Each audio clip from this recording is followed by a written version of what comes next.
Draft League City. Same place, different shit.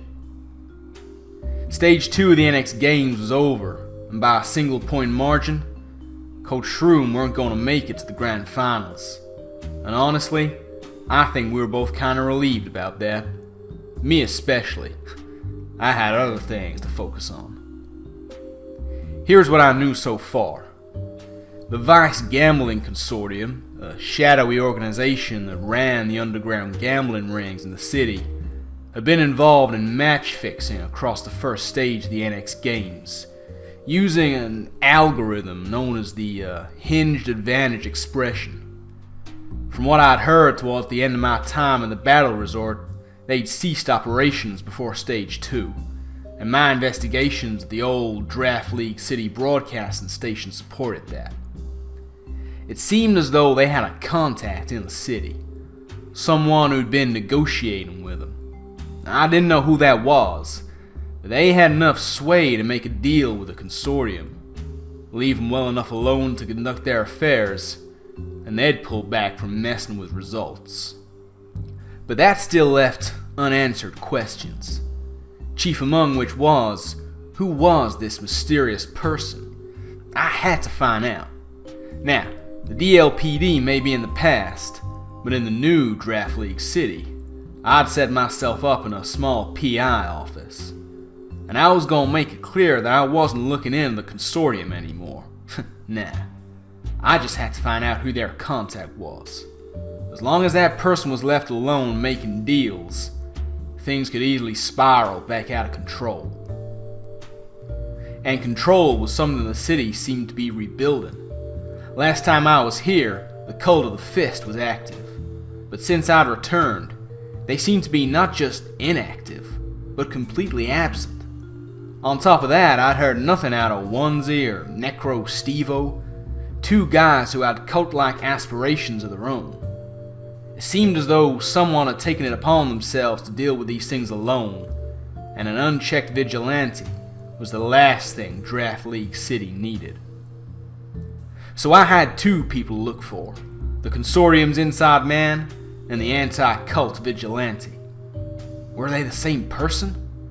That's what I needed to know. The backdrop to all of this was the return of the Pokémon Premier League, a brand new season to celebrate Draft League City getting back on its feet after the uncertainty bred from the power struggles of seasons gone by.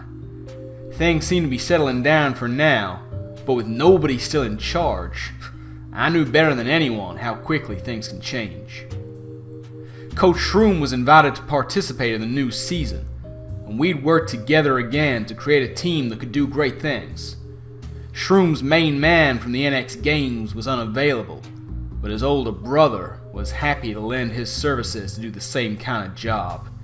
He was tough, bulky, and a difficult son of a bitch to take down. Next on my list was a guy I'd had run-ins with previously. When Fist was at his most active, this fella had been his right-hand man, taking out opponents with no mercy. But with Fist seemingly gone, he was out of a job, and was only too happy to accept my offer of work. And speaking of offers of work, there was one guy I could always rely on. Lucky O'Brien was still in town, and I made it my priority to get him into the squad as soon as possible. And what's more, he brought with him the ability to use that terrestrialization power, having seen firsthand what it could do. Now that he was the only one left from his original team, that power-up was gonna make him even more dangerous. Next up was someone who knew Shroom very well, more importantly, knew his weaknesses, and could advise on countering them. In one of the biggest battles of his career, Coach Shroom repeatedly had no answers to this guy, who proceeded to hand him one hell of a loss. Fast, powerful, and tanky, he had it all, and I was only too happy to see him on our side, as opposed to against us. But there was someone else with pedigree I was keeping an eye on, albeit not pedigree from around here.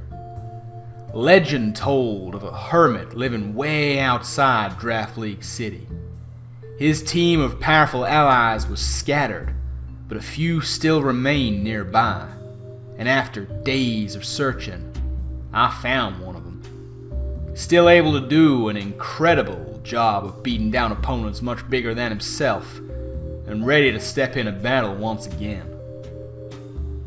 And that wasn't the only legend I was able to bring in using my contacts. Not too long before the start of the season, I got a call from an old friend, long since departed from Draft League City, but still keeping his finger on the pulse. Hello. Hello, Max. Long time no speak. Mr. Uzi. Well, this sure is a surprise. Where you been, man? I know leaving after securing the top spot in the city put a lot of pressure on you, but I had to do it. I have my own path to follow, but I hear you're still following yours? Well, yeah, you know how it is. Shady organizations, don't know who I can trust, a new season of the Pokémon Premier League right around the corner. All in a day's work, right? I hear you. I understand your investigation won't be easy now, especially with the DLPD gone. But perhaps I can be of some assistance. Go on. Coach Shroom and I go way back, even farther than you and I do. If he's going to be battling this season while you work behind the scenes, he's going to need all the help that he can get. Especially if whoever you're investigating catches on and targets him. You'll need team members with history and with pedigree. I can help him there. So what, you're gonna send over a friend? Oh no, Max. I'm gonna send over the friend. Use the bus.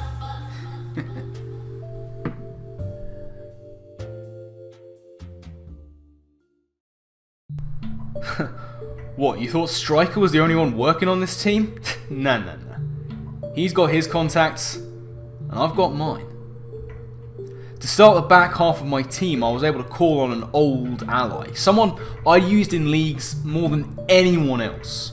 One of my most reliable partners, able to sit around for ages, taking hits for days. We hadn't teamed up in a while, but I knew he'd be ready whenever I needed him. And he wasn't alone. Now, when I first came back to Draft League City, things were rough. But a new friend was able to put me back on track, becoming my MVP for my first season back in the sport. Now, he may be small, but he had single-handedly revolutionised my return, and would be another tricky guy to take down. But he wasn't the only MVP I was calling on. A former Terra user. This one had been vital in my campaign against the conspiracies of the Don Fanatic and Addison several years ago. Unfortunately, he'd given up the Terra lifestyle, but he was still ready to help out however he could. A calming influence in what would likely be a crazy season. Between us at this point, Striker and I didn't have a whole lot of funds left, but we were able to get some good value out of it. My next team member was someone who lived in the shadows and didn't do much battling anymore, but still had some pedigree. He was a trapper and preferred to slow his enemies down for others to take care of. Now, he was old now, but with a burst of that terrestrialization power, maybe he still had something left in him. The final two team members didn't require payment for their services. The Pokémon Premier League had always been about strength, but now I was finally going to use my favourite of all time. He had some tricks up his sleeves, sure, not one to take lightly. And the final guy was just a solid little dude. He may have been small, but he was plucky, and in a pinch, could be able to do some big things, or take the pressure off by big hitters to do their job. So that was the team. Looked pretty powerful to me. While Coach Shroom would be battling his way through the ranks, I'd be working in the background, contacting some of the other coaches to see what info they may have on the consortium's inside man or whoever was taking down the cults. I knew it wouldn't be easy, but hey, that's life in Draft League City. It never is.